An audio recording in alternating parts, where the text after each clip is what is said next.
आज आपण बनवणार आहोत सगळ्यात पौष्टिक ड्रायफ्रूट लाडू।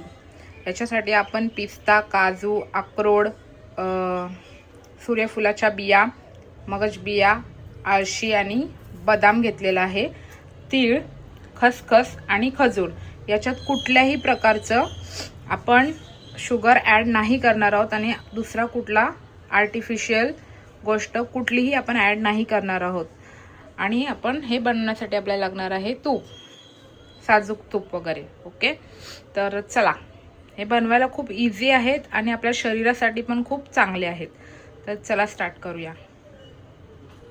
सगळ्यात आधी आपण हे सगळे ड्रायफ्रूट रोस्ट करून घेणार आहोत। ड्राय रोस्ट असंच थोडं गरम करून घेणार आहोत, कारण ते आपले टिकले पाहिजे म्हणून आणि थोडं कडक क्रिस्पी लागण्यासाठी। सगळ्यात आधी आपण तीळ आणि खसखस रोस्ट करून घेऊया। एकदम मंद आचेवर करून घ्यायचे आहे।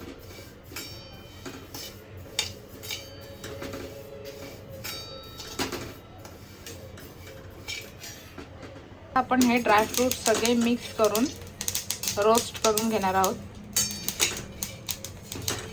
जास्त नाही यांना भाजून घ्यायचं, एकदम हलकं हलकं।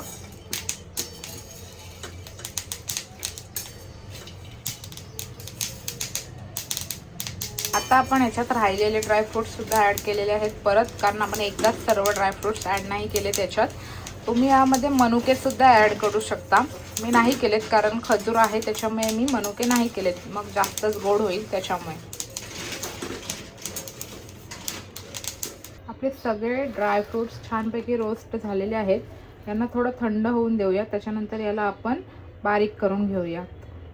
आता आपले ड्रायफ्रूट्स बऱ्यापैकी थंड झालेले आहेत। आता आपण त्याला या छोट्या ग्राइंडरमध्ये थोडं ग्राइंड करूया। जास्त बारीक नाही करायचे, थोडे जाडसरच ठेवायचे, खाण्यासाठी क्रिस्पी लागले पाहिजे। तर चला, अशा प्रकारे थोडे जाडसर ग्राइंड करून घ्यायचे आहेत या भांड्यामध्ये। आता आपले सर्व ड्रायफ्रूट छानपैकी ग्राइंड झालेले आहेत। आता आपण खजूर आहे तो ह्याच्यात ॲड करणार आहोत। आपण एका पॅनमध्ये थोडंसं तूप ॲड करणार आहोत आणि त्या तुपामध्ये हा खजूर नरम करून घेणार आहोत। तुम्ही तुमच्या अंदाजाने खजूर ॲड करू शकता, जसं तुम्हाला गोड हवंय।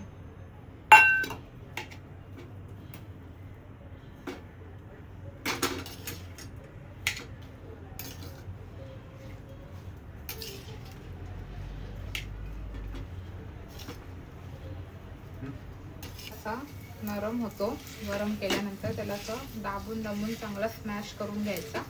मग मिक्सरला लावायची गरज नाही लागणार, डायरेक्ट आपण त्या आपल्या ग्राइंड केलेल्या ड्रायफ्रुट्स मध्ये हे ॲड करायचं। आपण स्मॅश केलेला खजूर या ड्रायफ्रुट्स मध्ये डायरेक्ट ॲड करणार आहोत।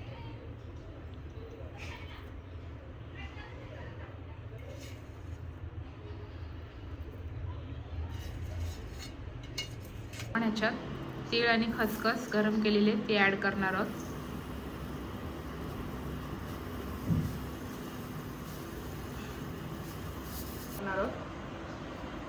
आणि याला छानपैकी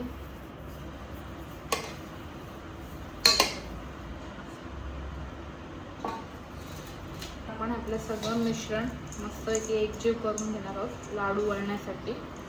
थोडं गरम गरम असल्यामुळे हळूहळू करायला सुरुवात करायची आहे, नंतर हे मिक्सर छानपैकी मिक्स झालेलं आहे। आता आपण थोडा हाताला तूप लावून हे लाडू वळायला सुरुवात करू।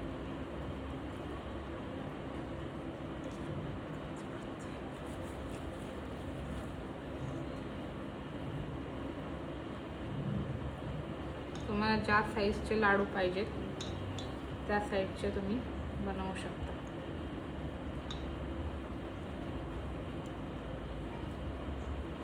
हे लाडू आपल्याला दिवसातून एकच खायचे असतात। हे आपले लाडू तयार झालेले आहेत, एकदम पौष्टिक आणि टेस्टी। तुम्ही दिवसाला एक लाडू खालात तरी तुम्हाला भरपूर प्रोटीन मिळतील।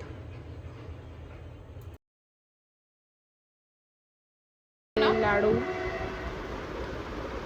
खायला आलेली आहे शेफ.